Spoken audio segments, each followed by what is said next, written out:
ينفع تسمعوني شويه؟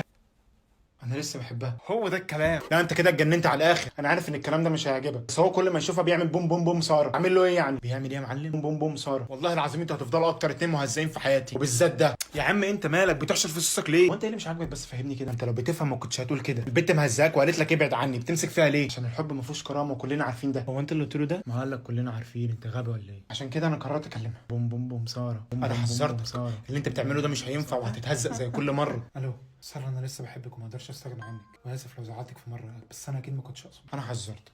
ممكن نتقابل؟ انا اسفه يا عمر، بس انا اتقرا فتحتي من يومين ومش هينفع اشوفك تاني. اتمنى لك كل خير. لا ولا يهمك.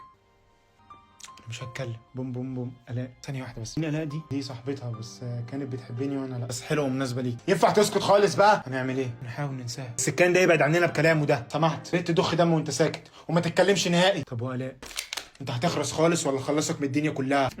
ما انا قلت لك، اديك جبت الكلام لنفسك. هنخليه يحلم بيها ونفرهده. تفضل انا القصه. ما تقلقش، انا مش قلقان غير منكم انتوا الاثنين، وبالذات الحقير ده.